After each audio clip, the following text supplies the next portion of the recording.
Hello everyone and welcome to Cinderful Gaming. I hope you're all doing well, I hope you're all staying safe, and most of all, I hope you're all fighting that war against the Grey.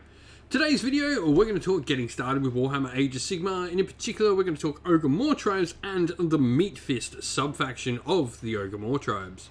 In this video, we're going to start by talking about what exactly we get with an Ogre army and going into detail on what we get for being a Meatfist Mawtribe Ogre army, the benefits we get for being that particular sub-faction in the army and what it benefits, and then we'll go look at units we can grab to start our Meatfist Mawtribe army, and then units we can later grab to expand upon our initial purchases to sort of expand the army up to 1,000 points and beyond. Finally, we'll give you a little 1,000-point army list at the end of the video you can use to sort of get some inspiration to build your own Meatfist Mawtribe army, or indeed copy ours if that's what you wish to do.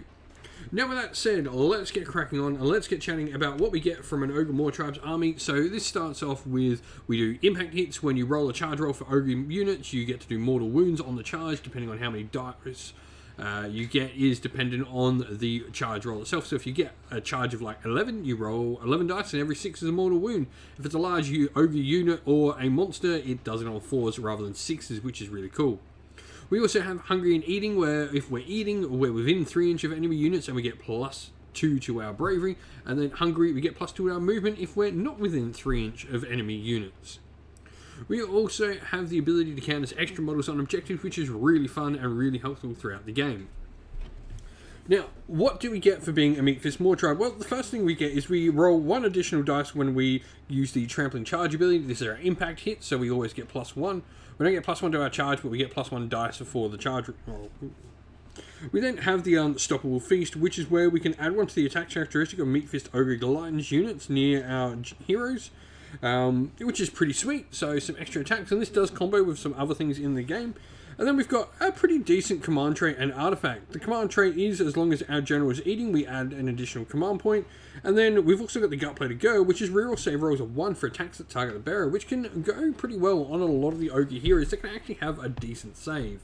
So all in all, we've got some pretty decent stuff to work with. This is nothing too overly drastic, and this is a really good sub-faction to start with your ogres if you're really getting into Warhammer Age of Sigmar for the first time.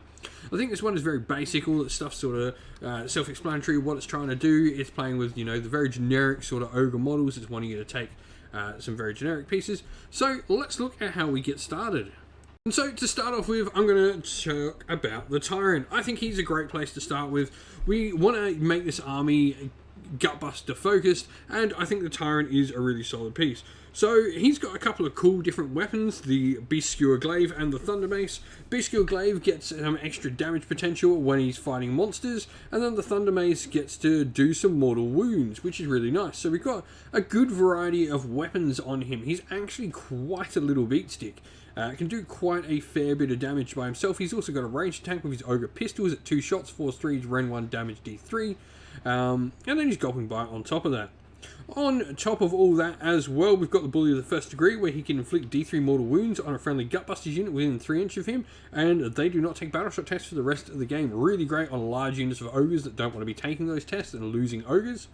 And then he can also select a big name, which for me, I always like Fate Seeker, putting him to a save characteristic of 3 up, which is really going to combine well with the fact you can then use the Gutplated Go, which is from the Meatfist Mawtribes artifact, which will give him reroll 1s, meaning it's pretty easy to go to a 2-up save, rerolling 1s with the Ogre Tyrant. A fairly solid hero right there. Ogre Gluttons are where we go next, as they get a ton of benefits out of this Allegiance ability, getting the extra attack on their Gulping Bites. We'll talk about how we can make that a little bit cooler in a second, but paired clubs or blades are really where I go for them. You get to choose club or blades, and either the paired clubs or choosing the Iron Fist with a club and blade. 3 attacks at 3s, no rend, damage 2, but the paired club and blades give you exploding 6s, while the Iron Fist gives you 6s on save rolls or doing mortal wounds back to your opponent. I think the offense is just better. We've got a couple of different banner options, and we can actually take both in the larger ogre units. You've either got the option when you have 6 models for a Beast Skull banner to reroll charges, or a tribal banner for +1 bravery. I really like for the first one to be the Beast Skull banner. Rerolling charges is super important in an army that gets bonuses for charging. We then have a Bellower, which subtracts bravery from enemy units around him, and a Lookout Nobbler also gives the Gluttons a 6-up wall save against missile weapons, which is really nice. But that's sort of where we can start out our Meatfist Mawtribe army. Where can we expand from there? Let's have a look. And so, my first suggestion to expand, more gluttons. We get a ton of benefits out of them, so I think it's perfectly acceptable that you go grab maybe a second box of gluttons to sort of build up your force with. Now, after that, I would probably suggest picking up a Slaughtermaster, and the big reason is I really like how his spell works with the Meatfist Mawtribe. The command trait gives us an extra attack on our Gulping Bites on a unit of Gluttons, and then we can use Rock Chomper, a spell from the Slaughtermaster, to make those Gulping Bites do mortal wounds on 6s. This can definitely increase the fighting potential of a large unit of Gluttons, so I really like it. On top of that, he can also give them +1 to hit if he rolls out of his Great Cauldron, which has a bunch of different abilities. You can potentially do some mortal wounds to him, it can heal ogre units near him, do damage to enemies, and also give +1 to hit to an ogre unit around it with their melee weapons. For me, it's just a useful tool to have. It's not always reliable, but when that +1 to hit goes off when you need it, it really is useful. Now, on top of that, we talked about how the Tyrant can go to that all-important 2-up rerolling ones, while Frostlord on Stonehorn can certainly do it as well. The fact he's going to get an extra dice when doing his charge, he automatically does it on 4-ups, which is really cool.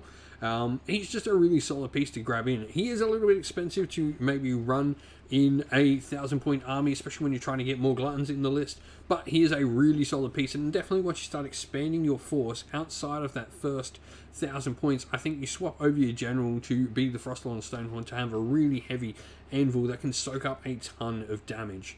He's got a mortal wound save, a ward save to begin with, a 5-up. He can do a decent amount of damage. He's got some other really cool abilities as well, but for me, he's a really great place to sort of expand later. Lead Belchers, I think, are a great option, and a big reason I like them is they're going to actually help fill out our battle line options. When we're trying to go large unit of Gluttons to get the most out of all the abilities that we can going on the Gluttons and also our trampling charge bonuses and stuff like that, we want to be taking large units of Gluttons, so having a cheap battle line option like the Lead Belchers is certainly a great way to go. They also provide some good shooting support for your army, which is really nice. Just giving you an extra little tool to have to potentially try and clear out screens for your Ogre Gluttons to charge. Now that we've talked about everywhere we can go, let's look at a little sample army list we put together for this army so we can talk about how we put it all together. And so this is our sample army list. We're obviously in the Meatfist Mawtribe in Gur, hold the line mainly because of one giant unit of Gluttons is pretty much the central point of our army. We've got the Triumph inspired because we really don't need the rerolls to charge, with the Gluttons being able to take a banner for rerolls to charge anyway. So inspired +1 a wound is a great Triumph. And our leader, our general, is going to be the Tyrant with the command trait Food for Thought, an artifact Gutplated Gur, and the big name Fate Seeker for that all-important 3-up rerolling 1s to potentially go to a 2-up rerolling 1s. This just makes him super survivable and he can punch around. His command ability will probably get used first turn on our big unit of 12 Ogre Gluttons. And then we've got a Slaughtermaster in there with Greasy Deluge. Really, he's going to be casting that spell to get the mortal wounds on the Gulping Bites, sort of combining with a command point there. And then we've got 4 Lead Belchers and 12 Gluttons as our battle line. That Glutton unit is pretty much our only unit that's going to ever do any major damage on the table. Lead Belchers certainly can hold their own weight and are a decent unit in their own right, but those Gluttons are going to be where it's at, just running that across the table and smashing face. You could certainly run this as 2 units of 6 if you want to get some more units, but I think this is just a great fun ogre list to start off playing some ogres with. Those 12 Gluttons at 1,000 points will be super hard to try and remove off the table. Everything here is wrapped up inside a battle regiment, which means it's going to be a 1-drop army, and it's 30 points less, meaning there's a good chance we can get the inspired Triumph for the +1 a wound, which could be really clutch at making sure that big block of Gluttons can take out whatever he comes and fights against.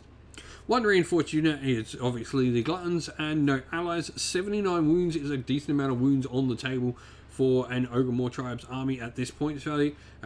This is a really fun ogre army, and this would be something great to sort of just start off your Gutbuster ogre themed collection with, just sort of learn how some of the rules work and stuff like that. You've got a bunch of useful pieces and you can certainly expand from this later, but a super fun list nonetheless. Well, that's it for the video. We hope you enjoyed watching. If you did, please don't forget to leave a like and subscribe to the channel. If you'd like to come chat more with me and other members of our little fine community here at Sinful Gaming, you can do so by following the link in the video's description to our Discord server. Lastly, if you'd like to help support the channel more, you can do so by following the links to either our Patreon or YouTube members down in the description of the video.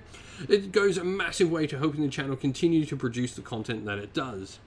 We'd like to give a special shout out to all our patrons and YouTube members. So a special thank you to our Patreons: Christian Weir, James Soren, Greenskins Gaming, AJC, Kenny Lowell, Outer and Shop First, Andrew Bowen, Nathan Fee, The Rising Ape, Cure Dynamic, Agu, Anthony B, Anton Nilsson, JJ Austrian, Average Wargamer, Domir, Mark Harvey, James Cater, and Samuel. And a shout out to our YouTube members: Green Roots Gaming, Kenton Young, Chris Wallace, Ronya, Vinny, Lockloric, The Johnny84, David Ellsworth, Revenar, Wolfric Nick, Broken Chef, Sean Scott, and Ariana Edwards. Finally, a last special shout out to Lady Witchfox Art, who does all the amazing artwork for the channel that you see pictured here, and to Xmorphic, who does all the amazing background work on our Discord server for us. Thank you both, you do amazing work. That's it though. Please don't forget to leave a like and subscribe. Once again, stay safe, stay well, and most of all, keep fighting that war against the Grey. Ciao for now.